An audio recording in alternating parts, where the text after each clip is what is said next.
Okay, thank you for joining us here at the Monday, March 10th special meeting of the Fortuna City Council. At this time, we'll call this meeting to order. And when you silence all your devices, you'll join me in the flag salute. I pledge allegiance to the flag of the United States of America and to the republic for which it stands, one nation, under God, indivisible, with liberty and justice for all. Can we get a roll call? Councilmember Conley? Present. Councilmember King? Present. Mayor Pro Tem Trent? Here. Mayor Johnson? Here. So at this time, we have oral comments from the public for items not on the agenda. If you'd like to speak, give us your name and address the council. We have a limit of 3 minutes per speaker, and be advised that the City Council can only deliberate or take action on items that are included on the agenda. If you want to speak, please come to the podium and state your name. And I see none. So at this time, we'll enter to the City Council business. And one item, the appointment of a successor to a vacant council seat. And our city manager, Amy, will bring the staff report.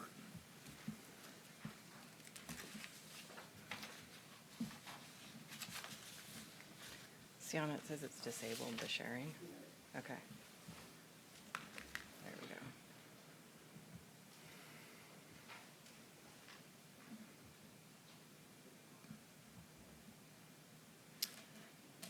go. All right, thank you, Mayor and City Council members. We are here tonight, this evening, to interview and appoint a successor vacant City Council seat. So I'm going to go over tonight's process. Your City Council started with 6 applicants. 2 have withdrawn today, and so the City Council will be interviewing a total of 4 applicants this evening. The applicants are seated in a conference room until their interview time or admitted to the Zoom meeting room at the time of their interview. Applicants will be interviewed in alphabetical order by their last name, and there is the slate of applicants. At their interview time, applicants will be asked to provide a 2-minute overview about themselves and why they are interested in serving on the Fortuna City Council. Applicants will then be interviewed with questions provided in advance. Those questions were an attachment to the staff report. Once the applicant interview is complete, they may remain in the City Council chambers to watch additional interviews or hear the City Council deliberations, or they can remain in the Zoom meeting room. After all interviews are complete, there will be an opportunity for public comment. And just as a reminder, the term of this vacant seat ends calendar year 2026. I have a question pertinent to that. So I'm going to continue with the staff report at the moment, and we'll begin the order of merit process after public comment has closed. Each council member can provide their top applicant choice. If there is consensus, at least 3 council members in favor of 1 applicant, the council may proceed to appoint the applicant by a motion and a vote.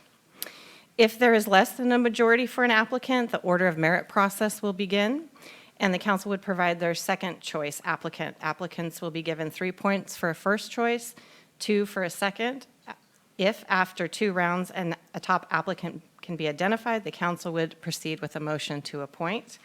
And here is an example of the table that will be on display for your City Council. And as you can see, 3 points are assigned to the first choice and 2 points are assigned to your second choice. If a third round is needed, the council would provide their third choice applicant. 1 point would be assigned for third place, and a council could appoint the top candidate by motion if it requires 3 rounds of the order of merit process. It should be noted that because there are 4 City Council members, it is a little bit difficult to guarantee that there will be no tie. If a tie should occur, you can make a motion to continue the appointment process to a subsequent date. You can also choose to flip a coin or draw a name from a hat. This was actually recently done in the city of Blue Lake. And then once an applicant is selected, an oath of office will be administered, and questions on tonight's process can be directed to myself or your city attorney, Ryan Plotz, and I'd be happy to answer any of your questions. Okay. Does any of the council members have a question? Straightforward. It's pretty straightforward. And there will be a public comment period after the interviews.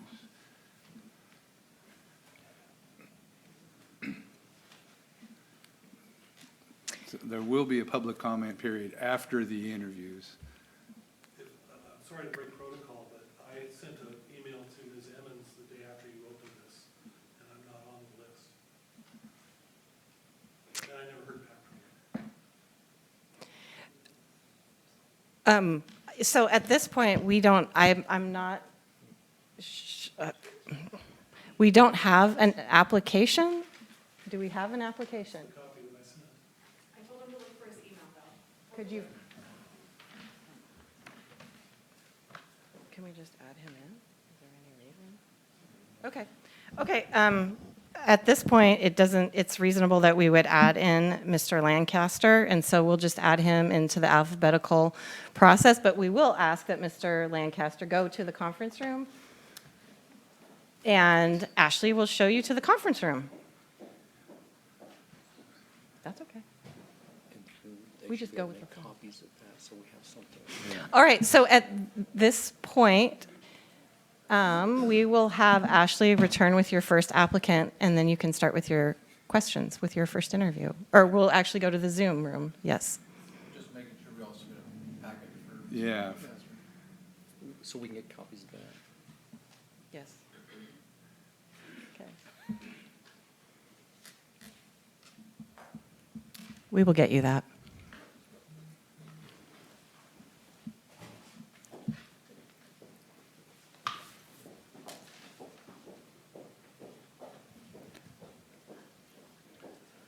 I'm sure we waited to the meeting.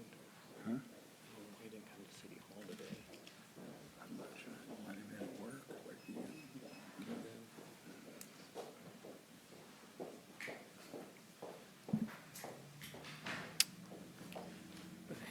So, Sienna, are you able to?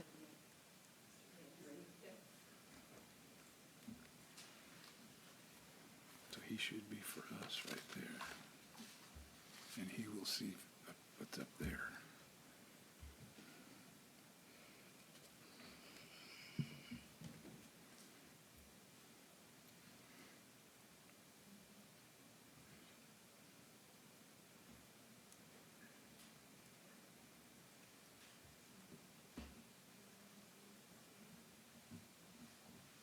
Just waiting for the,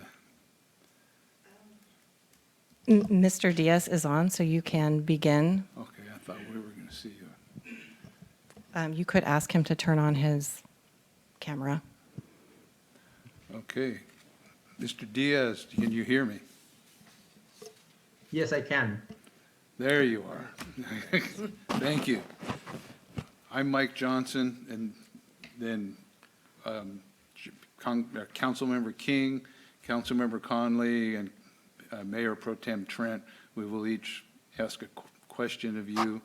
But for first, can you provide an overview about yourself and explain why you're interested in serving on the city council? And you will have 2 minutes to do so. Okay.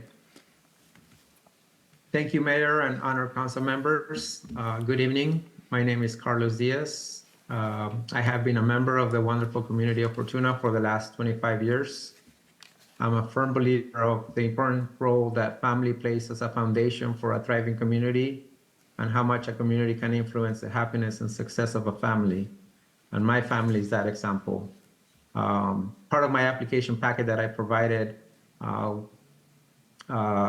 you with my professional experience and skills, which I believe can make me a successful council member. So I won't be talking about that since you already have that in front of you. Instead, I want to talk about the why. The reason for the entrance in the city council is because I'm a community service-oriented individual by nature. I always look to help others where needed. A good example of that is the 13 years of volunteering at the Fortuna Fire Department. I believe that our role as community members and human beings is to lead and build for the future, and the city council is the most important role to get that accomplished. The biggest reason why I want to be part of the city council is because I love everything that this community has provided for me and my family, and it's my way of contributing and giving back. So that's me, and that's the reasons why. Thank you.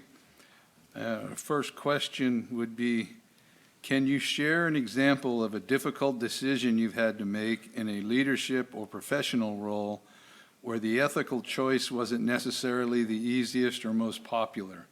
How did you approach it, and what was the outcome? A good example of that, so I've been working at Cal Poly Humboldt for 15 years, and I transitioned into a different department in the financial aid office about 7 years ago. The person that showed me the ropes in that department when I first landed there, she showed me how to do everything, not everything, but she showed me how the department worked and everything. So she's very knowledgeable and well-liked. She had been in that department for about 14 years. So everybody liked her. She got along with everybody. But soon after I got there, I realized that she was always doing just the bare minimum, and sometimes not even that. She was a very sociable person. So a lot of the impact of her not performing well was relying on the rest of the team. So she was not helping the team very much. So once I figured that out, I went to my supervisor, the director of the office, and I talked to her and said, if I asked her if there was a way to redefine her role, to use her skills in a much more efficient way instead of leaving her in the systems under me, to move her to a different role. My director agreed because she saw the performance wasn't there. Everybody did not like that move, felt that I was making changes when I was just barely new into the department. So I was just altering the team dynamic in their eyes. It's been 2 years since she moved and transitioned into that other role. And she's successful. So she's coordinating all the scholarships and dealing with different departments and outside agencies.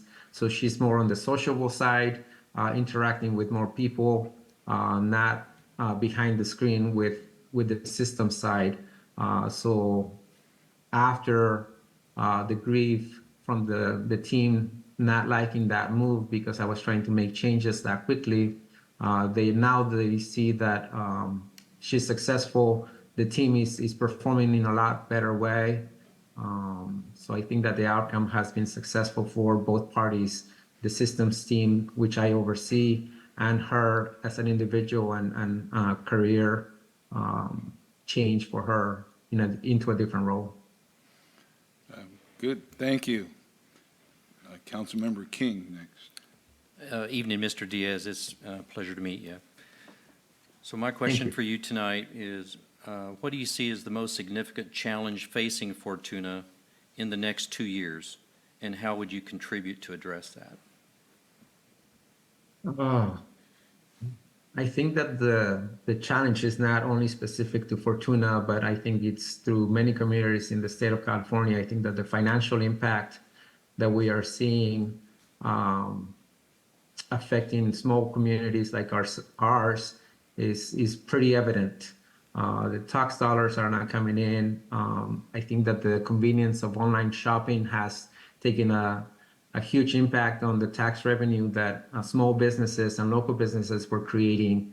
So I think that we need to be creative and strategic on how to attract and incentivize new businesses in order to create that additional revenue so that it could create a sustainable city budget. So I think that using our tools in the city council to attract new businesses or look for other revenue sources to make sure that we are financially stable is critical. All right, well, thank you, sir.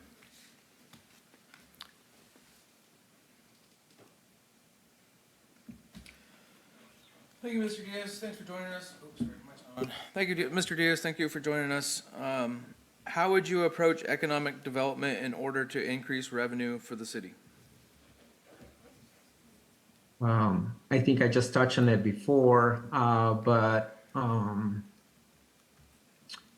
think that establishing foot traffic in the already established businesses, bringing more people in to spend their dollars into the city is key. I know that the city council has been working on zoning regulations to allow additional residential and commercial development. So like the old Palco lot, those would, I think that will bring in more revenue in and possibly increase marketing to attract more tourism to our city during our community events, which they already bring in a lot of people from out of town. So that marketing and getting more people into the town to spend their dollars, it's critical.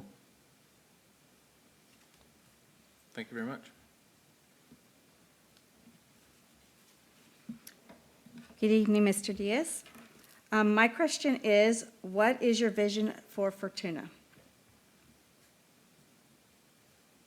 My vision for Fortuna is fairly simple. I just want to ensure that the community stays family oriented, having a community where families can flourish. Because if families flourish, then they can make the community better. When they stay in town, when they are happy, when they're spending their money in town, that makes the community thrive as well as families. So I think that families are the foundation for every community. So that's what I envision, giving them services like all the services that my kids went through the Fortuna City Schools. They use all the sports and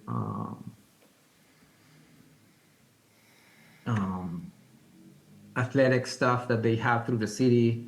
They did the basketball, they did soccer, so they were active in the community. And I think that having those opportunities for other families, that would attract more people and more families to still continue to call Fortuna home.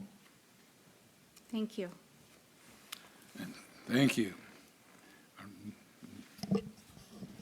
So that concludes your first interview. We can bring in our second in-person applicant at this point.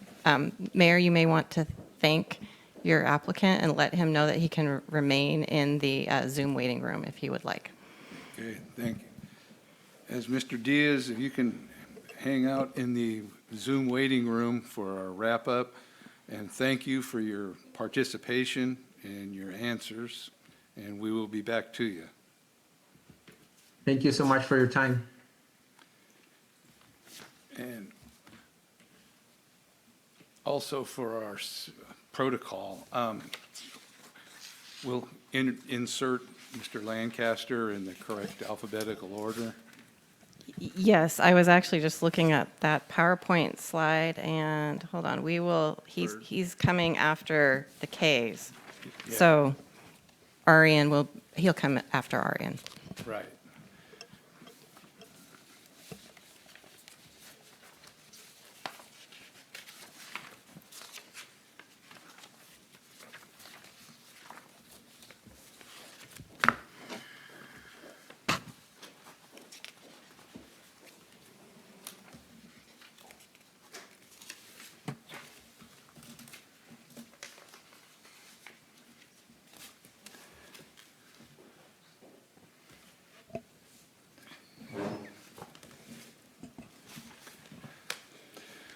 Thank you, Mr. Kine, for showing up and your participation in this and for your desire to serve our community. We appreciate that.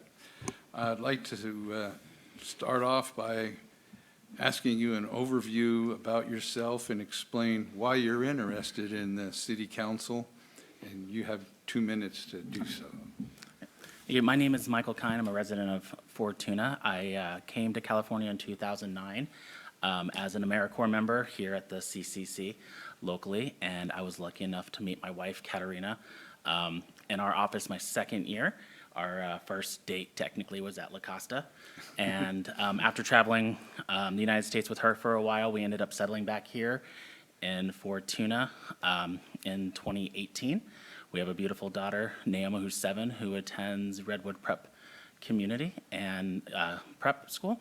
And I just would love the opportunity to work as a council member to help our community thrive. I'm currently the chair for the Planning Commission and just recently got back from a conference down in Santa Rosa where I gained quite a lot of information and knowledge from that. But I would, again, like to see our community thrive and grow, and I'm excited to have the opportunity to be here. Well, thank you very much, and thank you again for your desire to serve. I have another question here before we move on. Can you share an example of a difficult decision you've had to make in a leadership or professional role where the ethical choice wasn't necessarily the easiest or most popular? Yes, of course. For my work, I'm currently a planner for the County of Humboldt, and I work in the cannabis division. And most recently, I had to be the planner who worked with staff and the Board of Supervisors on a revocation project for a cannabis permit holder who unfortunately did not abide by certain county ordinances, state regulations, and Measure S regulations as well, which is the tax regulations. I spoke with her many times, was concerned that it was her only her main source of revenue, and felt bad about having to take this measure forward. However, it is a county ordinance. It was mandated by the people of Humboldt County, our regulations, and both the taxes and the code. And I did everything I could to have a balanced and fair vision on the item.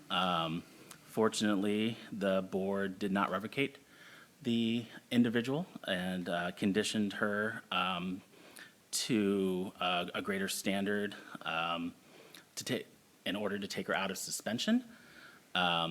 But I was thankful that I did everything possible and by the book, both by law and ethically, and gave fair representation both to the county and to her.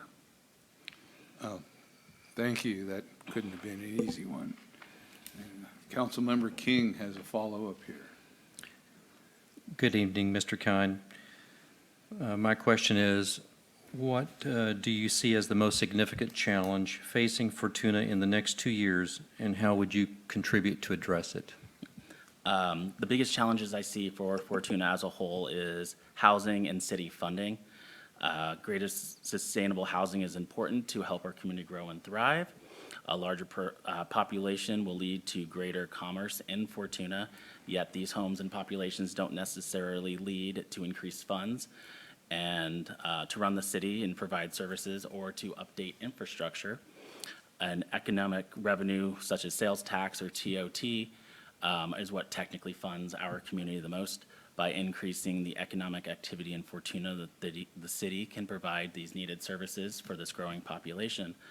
The redevelopment of the site mill in particular, or the continued expansion of the Riverwalk area and other commercial zones, I feel this mission can be fulfilled. By utilizing these lands under the appropriate zoning designations, we can bring more prosperity to our community.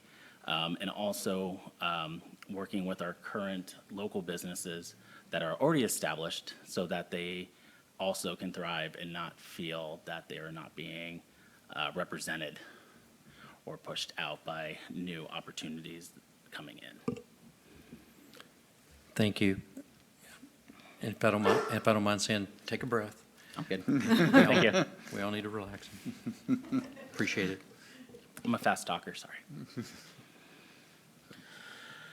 All right, I have the next question. How would you approach economic development in order to increase revenue for the city of Fortuna? As I mentioned prior, focusing on the development of the mill site in the Riverwalk area, working with the current developer of the mill site to attract new companies that complement the need of our town, but not necessarily compete with current established businesses. I would continue to support businesses that have already made Fortuna an amazing community as it currently is.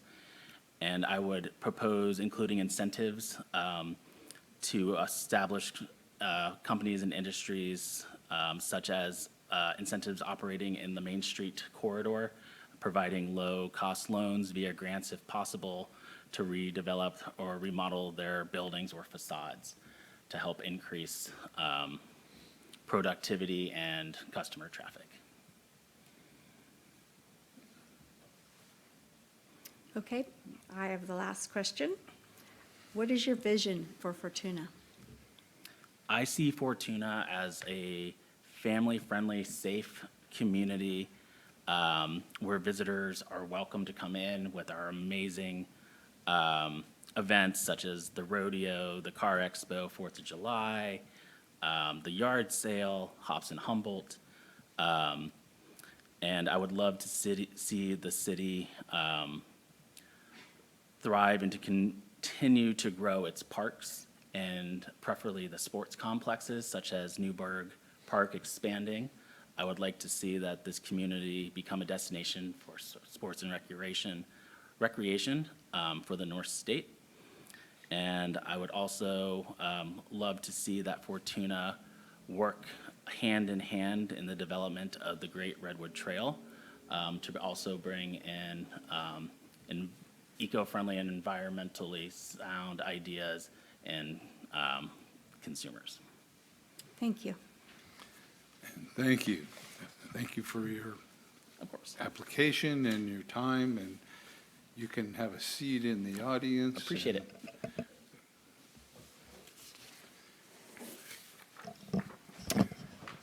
We can go get the next applicant.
Hello, everybody.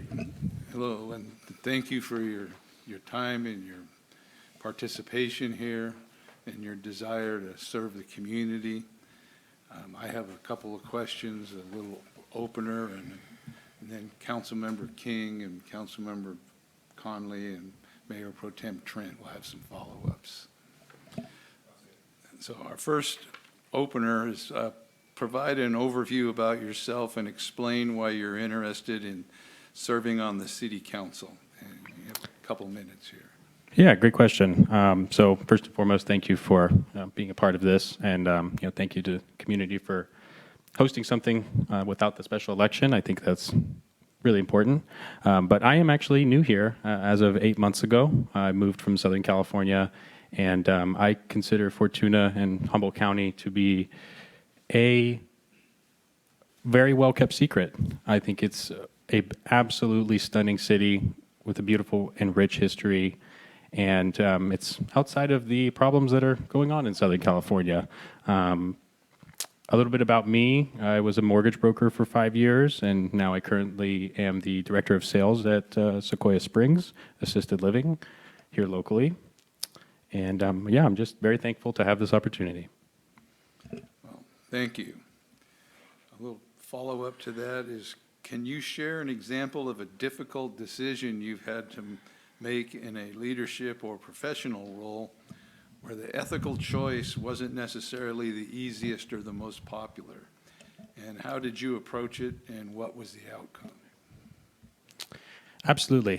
So this is actually going to be a recent situation. Sequoia Springs has a new management structure as of January of this year. And recently, I had the opportunity to work with a prospective resident who had a variety of health ailments. And in order to join assisted living in the state of California, there are certain qualifying factors that have to be in place. And in this situation, management and the business side of assisted living, we're really pushing for this resident to move in to increase occupancy. However, this resident was not a good fit for what the services that we provide.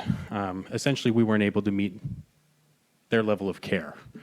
And with management pushing and the family pushing for him to join us, I had to show a steadfast resistance and side with clinical and not allow him to move in. I was foregoing not only my commission, but also, against the advice of management, going in the wrong direction, not making the business money. I think that's an excellent example of a tricky situation with a difficult ethical question. Definitely, thank you. Good evening, Councilmember King. It's nice to see you. Thank you for being here tonight. My question is, what do you see as the most significant challenge facing Fortuna in the next 2 years, and how would you contribute to address it? Great question. So in my 8 months here, I've talked to a lot of people. A big commonality right now facing Fortuna's families is the cost of extracurriculars. I, for one, think that sports are a very important part of a childhood development. I myself wrestled for 6 years. I consider it a foundational pillar of who I am. So having access to that is really important. On top of that, I would say that, everybody talks about more affordable housing. The state of California has this ongoing issue, and I think that's another piece of the puzzle that would also help with economic development. That's all I got. Thank you. Appreciate it.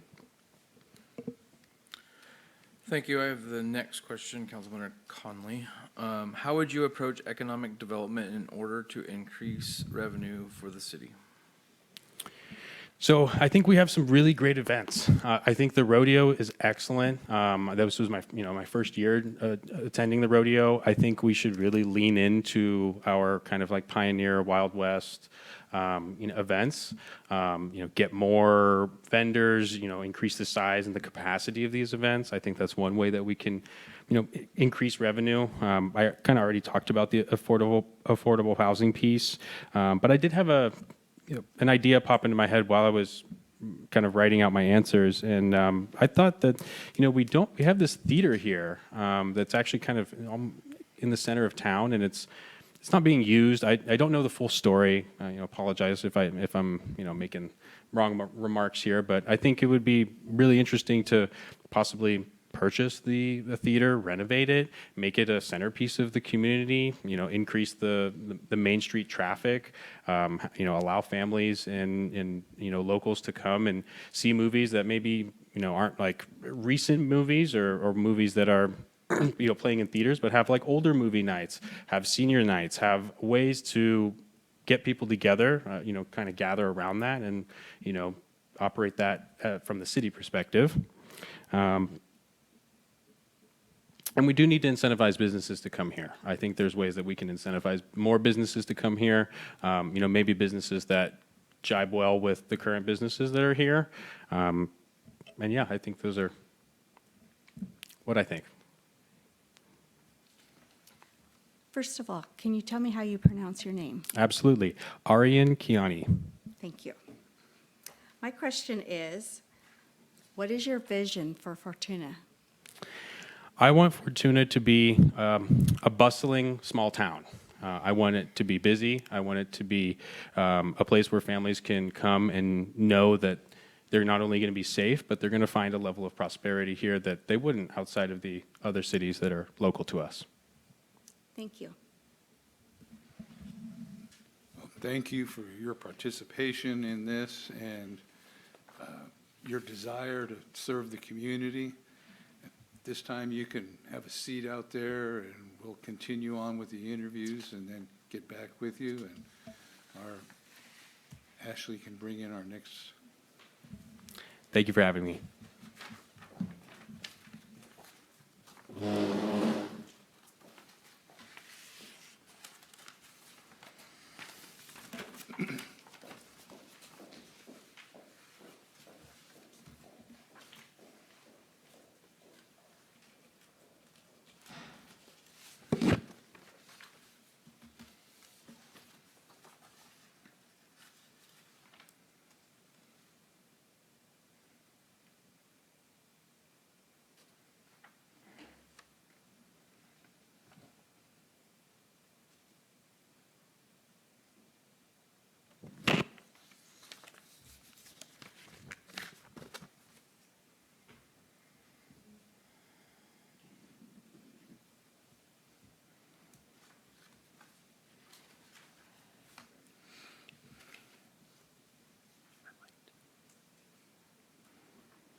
Starting up.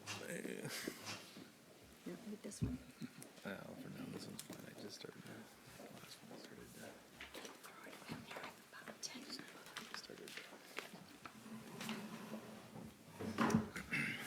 Thank you for your flexibility in having me at this late hour. Well, thank you for your application and desire to serve and working through the little glitch there. I've got an opener question with a follow-up, and then Councilmember King will have an online line here. So can you please provide an overview about yourself and explain why you're interested in serving on the city council? And you'll have 2 minutes for your. Oh, thank you for the good question. And I would say my main reason for being here is because John F. Kennedy asked not for me not to be here. So if you can follow a double negative, that's why I'm here. I've been on numerous boards. I've led a statewide organization for environmental law and environmental enforcement, and having served in every significant role on boards of small and large sizes, I have a great appreciation for what's involved in orderly, systematic execution of law and rules, and I feel that I'm being called in this tumultuous time in our local, somewhat, state, and definitely national environment. And so I am called, and I'm here to answer that call. Well, thank you. Thank you. As a follow-up, can you share an example of a difficult decision you had to make in a leadership or professional role where the ethical choice wasn't necessarily the easiest or most popular? How did you approach it, and what was the outcome? Thank you, and thank you for the time to reflect on that ahead of time. As in moving up in leadership in that state board, the Calcoopa Forum Board, I had the honor of serving as treasurer, and this organization has gone from a few counties to all 58 counties in the state, as well as state oversight and all the corporate and mom and pop shop stakeholders in environmental compliance. As a treasurer for that organization, it was apparent to me that while we had very competent board members and an excellent business manager, they had grown from a few $100,000s of enforcement money earmarked for training to multi-millions, tens of millions of dollars from large corporations paying environmental fines. And the oversight of that money and the accountability was not there. We had very loyal, long-term board members who trusted, rightly, but they trusted the business manager for accounting for that money. In my time as treasurer, it came upon me to convince the board that, yes, this person who manages this money is good, but we still need to be able to present organized and detailed reports from a certified professional accountant on a timely basis to audit for those millions of dollars. And so with a lot of persuasion of reluctant board members, all good people, all having each other's back, it was important that they separate their personal trust in the business manager and each other to actually be able to say, yes, we need to bring in a professional, we need to do it regularly, and we need to be accountable for it, because the nicest people you know can also be people that take advantage of you and your finances. And so that is one example. Well, thank you. Thank you. And now, Councilmember King has a question. Good evening, Mr. Lancaster. Good evening. What do you see as the most significant challenge facing Fortuna in the next 2 years, and how would you contribute to address it? I have two thoughts on that, and I alluded to it in my introduction, that resisting the overreach from state and particularly federal administration is a huge factor that will trickle down to the local community. There are a lot of executive orders being issued from a growing unitary executive president who's reducing the number of federal employees, grant monies, and other significant resources that do come down to the local community. And my primary concern is that we have clarity, crystal clarity on how those decisions, legal or illegal, challenged in state and federal courts, are affecting this community, and that we actually not only abide by all the laws, but that we're on top of that those executive orders are not an unlawful taking of our rights and our resources. Secondly, continued efforts to increase business opportunity, which I think is a fairly common rejoinder for your candidates. But it's important, as a former small business owner in Fortuna, I found that the business community and the ease with which I got a business license helped me when I was 30 years younger than now. And I trust and believe that that same favorable business community exists today. So I want to do all I can to pursue that, and also to tag on top of that, that we are an oasis in this world climate change environment, that a lot of California, which is on fire right now, needs to have their eyes open to this beautiful place that we have with resources, land, water, and opportunity. And so that's another priority in my mind, is how do we let people know what we have here, and then get them to make the move up here and find the quality of life I know they can have. Thank you. Thank you. Thank you very much. Councilmember Conley here. I have the next question. How would you approach economic development in order to increase revenue for the city of Fortuna? Well, I think that I kind of gave away the game for me on this last answer, that the biggest unknown resource, untapped resource, is getting people to realize what a great place we have here. And that's communication and outreach is going to be the means to get that word out, because we want to bring their income, their money, and their families up here to Fortuna. And doing that is, in this electronic age, is going to be targeted communication, whether you're targeting the Highway 101 corridor, 20 miles north, 20 miles south of Fortuna, to give people perhaps targeted billboard information about what events happen in Fortuna over the course of the year, so that when they drive the highway, they've seen those dates and those events for 6 months, and they're building a sense of excitement and anticipation coming into Fortuna. Or more narrowly focused would be targeted Facebook and TikTok advertisements that go to communities that have suffered from wildfires, that go to people in our community that are within short driving range but hadn't thought of Fortuna, and may not have a sense of, are we still the bedroom for Palco, or are we now a burgeoning multi-ethnicity, multicultural community that is really worth a second look? I want to help redefine Fortuna to be more inclusive and more comprehensive. Thank you. And I have the last question. What is your vision for Fortuna? Well, again, I've got a bad habit of preaching the next question with the last question, and that is that I want us to be perceived. You know, we are welcoming people. I've seen that in my recent interactions with city staff, with police, and obviously with your board and the communication that I've received from you and the follow-up on a recent complaint, for which I thank you. But how do we convey that we're a welcoming people and that the quality of life here is particularly good and that we're an underutilized area and a resource? There's something here for everyone, and who we are is not necessarily how we're perceived. Again, not Palco's workforce. We're easily driven past, not just because the highway sidesteps our community, but because we aren't giving travelers enough reason to want to stop by and notice us. Those ideas like billboard and targeted narrow band advertising are things that can really help us get on the map. What we need to do is build an audience for Fortuna and then give them a means and a reason to come here. Thank you. Thank you. Thank you, and thank you again for your desire to serve the community and to take part in our council. Great. Thank you So for your you time. can have a seat in the audience there, and our next candidate is via Zoom. Okay, thank you, and I appreciate your time. Thank you.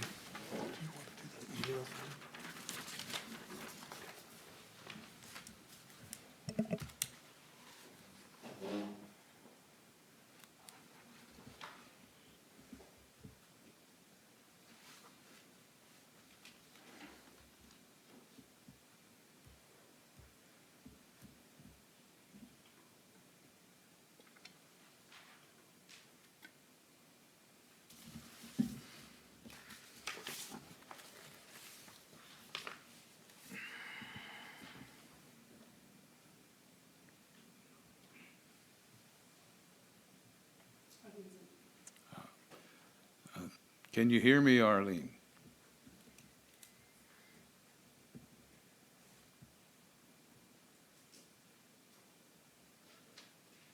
She appears to be on, oh, she's unmuted. Hello. Thank you for joining us this evening, and thank you for your desire to serve our community and be a part of the city council process. We have a few questions for you. The first one is a brief overview of yourself and explain why you're interested in serving on the city council, and you have 2 minutes to do so.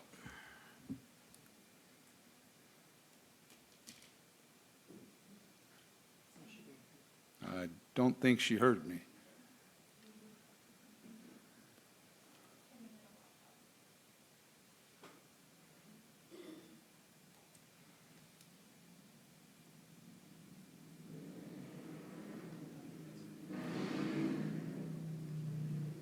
Arlene, can you hear me?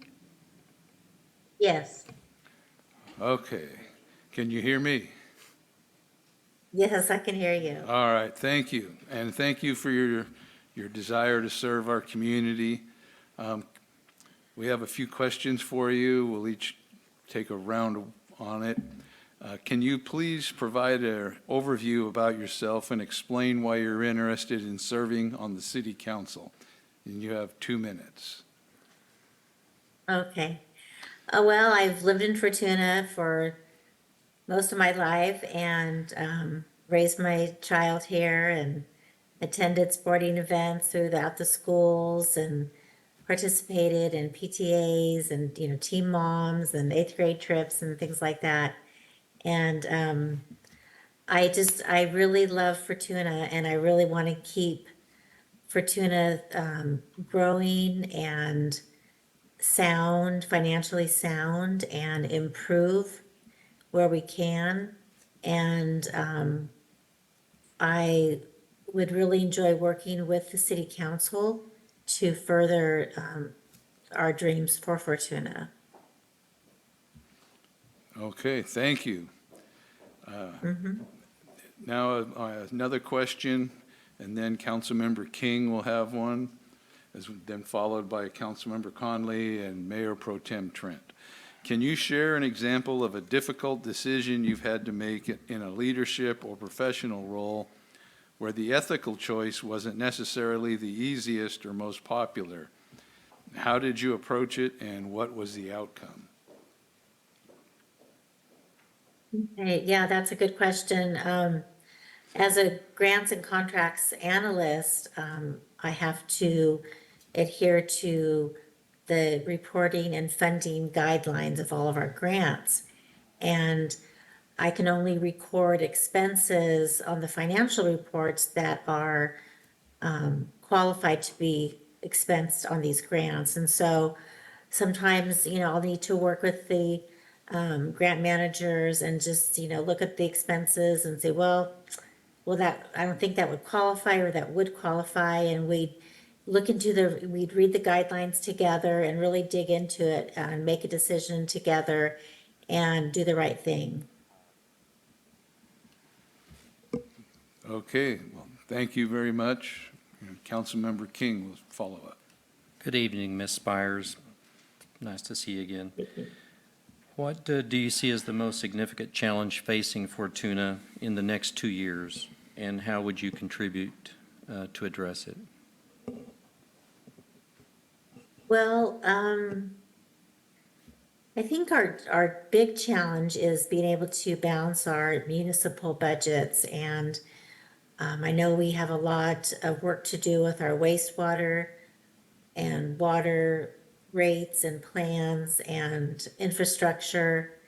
And I know the council's been working really hard on that. And I would just like to see that not be such a hardship on the city of Fortuna.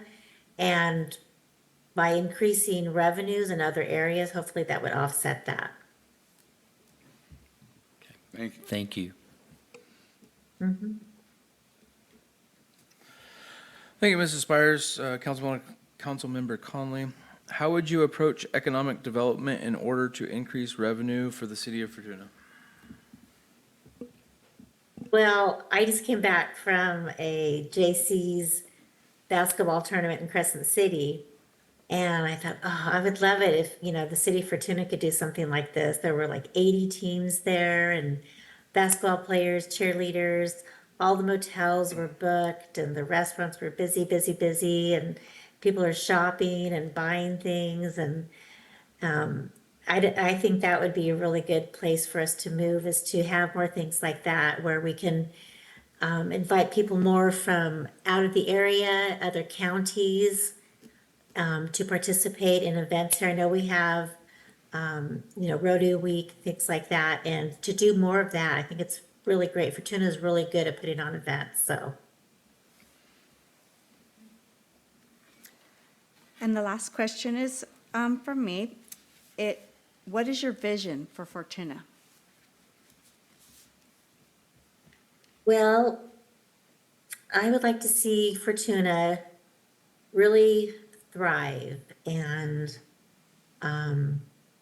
it's like driving downtown, down Main Street, and seeing all the empty buildings and everything shutting down so early, and just I don't know, just not having a Fortuna Theater anymore or a bowling alley, or it's just we need more things to do in Fortuna, and I would love to see the Fortuna Theater get back on its feet. And I don't know how the city could help with that, but I'm sure we could work with some people and, form a committee and look outside of the area.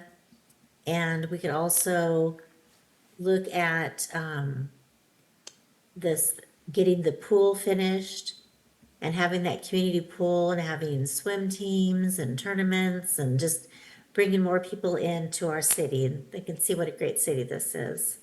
And then our sales tax or our revenue would increase, and so our sales tax income would increase, so that would be great.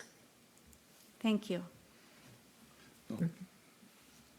Thank you very much for your answers and for your participation. And we will move into our next phase here in a moment. Thank you. So at this time, we can open up public comment for this business item. And speakers addressing the council will be limited to 3 minutes per speaker. If you decide to speak, please come to the podium, state your name, and then your comments. And be advised that the council cannot respond to anything said during public comment. So if there's anyone that wants to get up and speak, this is your opportunity.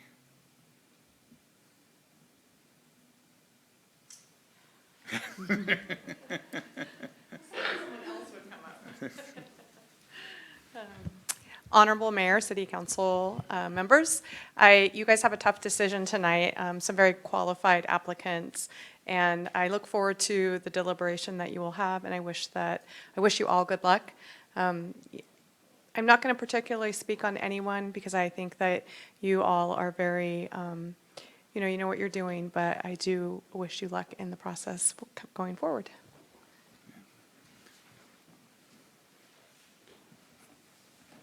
Any others?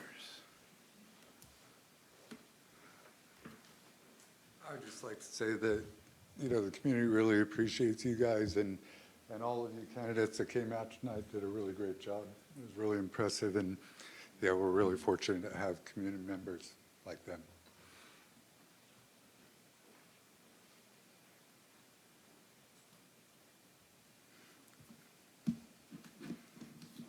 Well, it appears we've come to the end of the public comment period. Now it's up to us.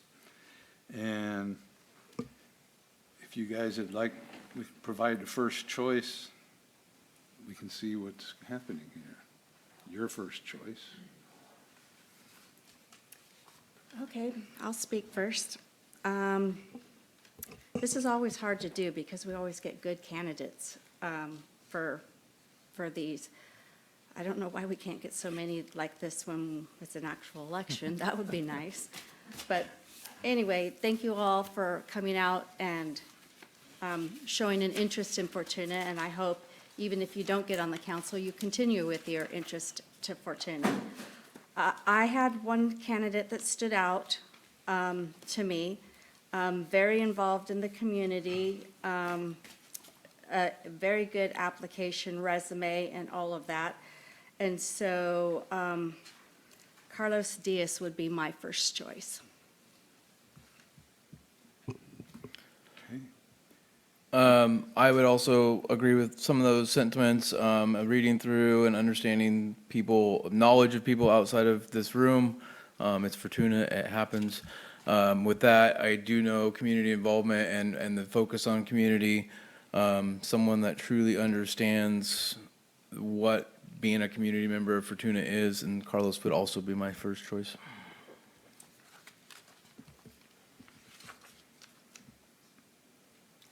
Would you like me to go so you can end it up? Having been on the council only a short time myself, I was very impressed with every applicant. I would have loved to have seen you run a few months ago. And there's always another election too coming up. I'm torn between, all of them are good, but I'm torn between two of them. And so I had to really think long and hard about this choice. These individuals show dedication to the community, whether it's living here, having children in the system. We even have one that serves on the Planning Commission and is very involved in what's going on here in the city. And at the county level, that's impressive. So it's very difficult. But I'd have to say my choice was Mr. Kine, just because of that experience. Well, it sounds like a broken record, and I'd have to echo everything that's been said. Regardless of what happens here today, I want to see you guys win our next election. You got 2 years to get warmed up and build your committee. And because you would all make good candidates for this. And just the fact of stepping out to serve, as someone said, ask not what your country can do for you, but what you can do for your country. You know, stepping, because it's not always a good place to be. It's not always popular, but it's something that has to be done. Someone has to stand in the gap and make decisions. And as has been, already been said, you know, we've got a cross-section of the community here with very capable people. And, you know, it's tough. And, you know, my choice is not easy. I know some of the people on here, and just, you know, on first glance, I'm inclined to agree with you about Mr. Kine and his service and his having been with a government body and making decisions, coming to a decision. That's my first go-round.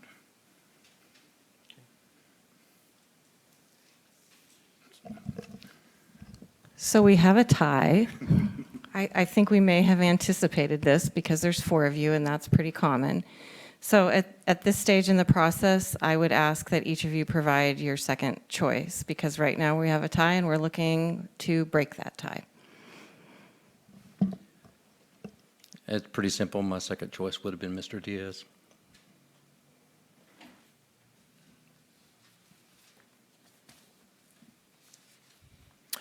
My second choice has put her name in that realm. She's gone through the things twice. She's went and fought that battle a couple times. I see her at quite a few meetings. So my second choice would be Mrs. Spires.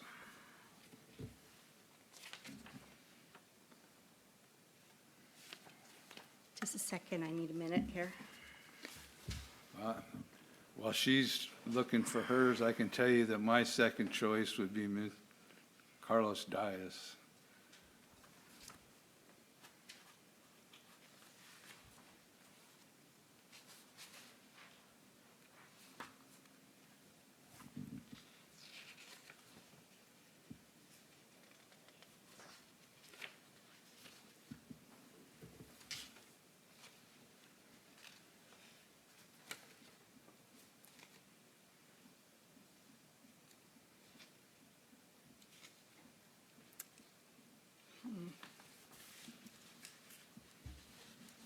Well, I think on my second, I'm going to go with Ms. Spires, just because she's been here her whole life and been to almost every city council meeting, knows a little bit about what's going on. So that's what my second choice would be.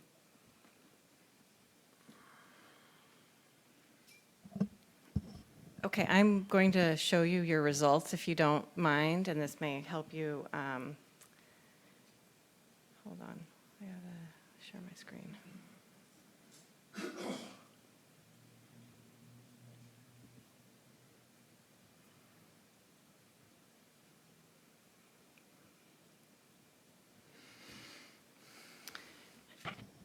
Okay, so as you can see, you were tied. And if my math is correct, in your first round, you were tied. Oh, no one can see it? Okay, sorry. Yeah. Oh, yeah, of course I can. I'm technically very savvy. Okay, can everyone see that? Okay. Technically, you have a tie in your second round of voting. However, because we're assigning points to your first choice and your second choice, you do actually at this point have an applicant that stands out, and that would be Carlos, because at this point he has 10 points. Michael comes in second with 6 points, and Arlene comes in third with 4 points. Okay. So So I believe we have to make a motion. I make a Need a motion motion. that Carlos Diaz is our next council person. Second. So we have do we need a roll call or? Yes, we do. Councilmember Conley? Aye. Councilmember King? Aye. Mayor Pro Tem Trent? Yes. Mayor Johnson? Aye. Thank you all for participating in this. Agreed. Thank you very much. And again, every one of you is a worthy candidate in '26. Remember that. You've been through the fire now. Yeah, I would think that this was probably tougher than running, so.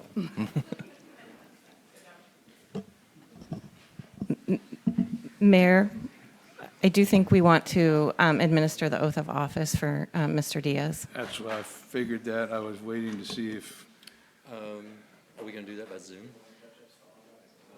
He's not present. There's a card that he'll have to sign, so this would be more of a ceremonial oath, and before the next council meeting, assuming he signs the actual oath, he can be seated. okay.